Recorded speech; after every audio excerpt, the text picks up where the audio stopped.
Il est 7h15, nous sommes le vendredi 3 novembre, bienvenue à toutes et à tous. On commence ce nouveau flash d'information avec vos prévisions météo. Le brouillard qui sera très présent toute la matinée, soyez donc vigilants si vous devez prendre la voiture ce matin. Le brouillard qui va se dissiper dans la matinée et cet après-midi, ce seront les nuages qui seront, eux, à la place de ce brouillard. Des nuages et donc très peu de soleil aujourd'hui. Par contre, on n'attend pas de pluie, encore une fois. Les températures, elles, seront similaires à celles qu'on attend ce week-end, entre 14 et 15 degrés sur la région ce vendredi après-midi. Et pour des prévisions météo plus complètes, eh bien, il faudra attendre la fin de cette édition. On commence d'abord avec le programme de ce week-end, le lancement de la campagne départementale hivernale des Restos du Cœur. Une grande collecte qui est donc prévue aujourd'hui, demain et dimanche dans les supermarchés situés à proximité des centres des Restos du Cœur.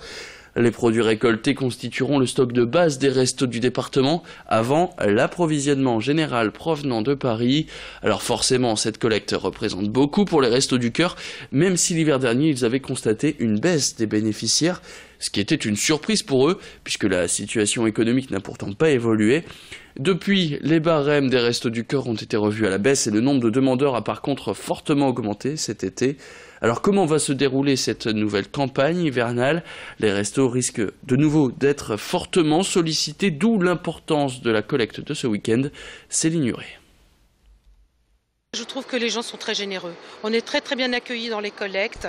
Bon, bien sûr, il y a quelquefois des petites remarques, mais bon voilà, on passe au-dessus. Ce qui est très important, c'est cet élan de générosité. Moi, je trouve qu'il est tout le temps. Et si on prend le temps aussi d'expliquer, de bien accueillir les personnes dans les magasins, eh bien, ça fait beaucoup pour l'image des restos et pour cette collecte. Voilà. C'est gai quand même, les restos. Même si on côtoie les difficultés, on essaye que ce soit convivial, généreux et sympa. Allez, dans l'actualité de la région, on parle maintenant politique. Cette visite de Marine Le Pen à Calais hier. La présidente du Front National s'est d'abord rendue au commissariat calaisien avant de donner une conférence de presse. Et une visite qui arrive alors qu'un migrant est en garde à vue soupçonné de viol sur une jeune fille. Si Marine Le Pen s'est rendue dans la région, et plus particulièrement à Calais, c'est selon elle pour dénoncer le gouvernement qui exigerait du parquet d'étouffer cette affaire survenue en début de semaine. L'Érythréen de 22 ans est soupçonné d'avoir menacé la victime avec un couteau alors qu'elle rentrait chez elle. Il l'aurait ensuite traînée dans les bosquets puis violée, d'après une source policière qui s'est confiée à l'AFP. Le suspect aurait reconnu les faits. Il a été présenté hier après-midi à un juge d'instruction en vue d'une mise en examen. Marine Le Pen qu'on écoute d'ailleurs tout de suite. Il n'y a que la fermeté qui est susceptible de protéger les Français et la fermeté en matière d'immigration clandestine. C'est d'abord la maîtrise de nos frontières, bien sûr, mais c'est l'expulsion des clandestins. C'est ce qui m'a fait dire expulser, c'est protéger. Expulser, c'est protéger les Français. Quand il s'agit d'un crime commis par un migrant, il y a une gêne. On ne veut pas trop le dire. On a peur de quoi exactement? On a peur de la vérité? On a peur de dire que, oui, évidemment, il y a un nombre non négligeable de crimes et de délits qui sont commis par les immigrés clandestins.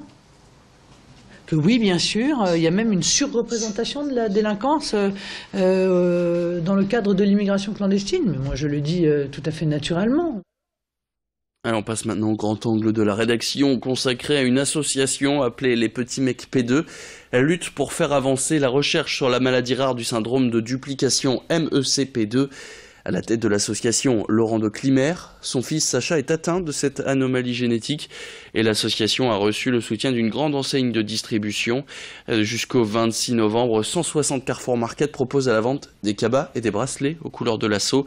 Avec cet objectif, réunir 60 000 € ou plus et ensuite faire financer un programme de recherche à Lille. Idil Gunaï a rencontré Laurent et son fils Sacha chez eux à Lorgy dans le Pas-de-Calais. Portrait.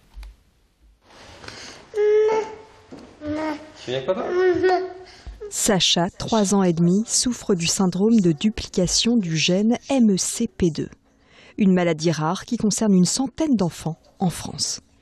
C'est un syndrome assez lourd puisque ce sont des enfants qui sont pour la plupart privés de la marche, de la motricité fine, qui ont leur gros retard intellectuel, qui souffrent d'infections pulmonaires à répétition et également qui sont sujets à des crises d'épilepsie. Des conséquences lourdes, mais des symptômes qui ne seraient pas irréversibles. L'espoir des familles réside dans un projet de recherche entrepris il y a plusieurs mois à l'initiative de l'association Les Petits Mecs P2, aux côtés de la start-up lilloise Apteus, hébergée à l'Institut Pasteur de Lille. La pathologie de Sacha est liée à la duplication du gène MECP2 et donc à un excès de protéines MECP2 qui régule un millier d'autres gènes.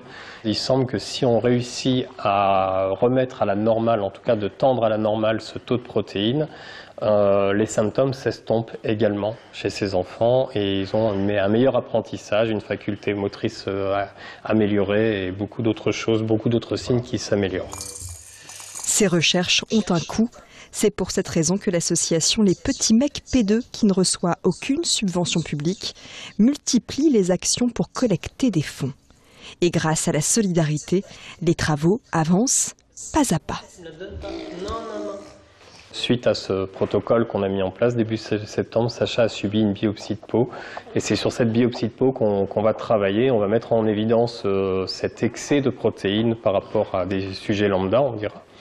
Et essayer de mesurer de quelle manière on peut diminuer cette protéine.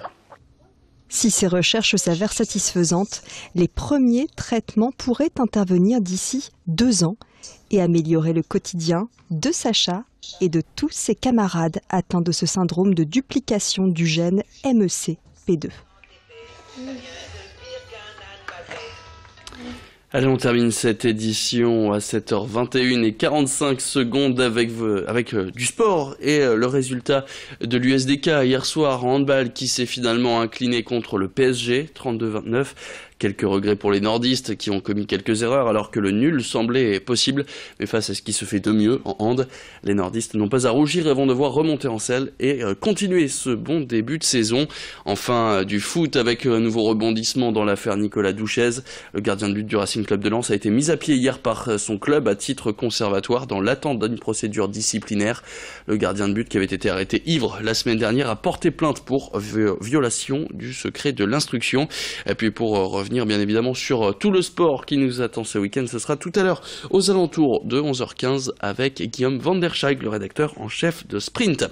Fin de cette édition, merci à toutes et à tous de l'avoir suivi. Tout de suite, je propose de retrouver vos prévisions météo et l'actualité continue. Rendez-vous tout à l'heure à 7h30.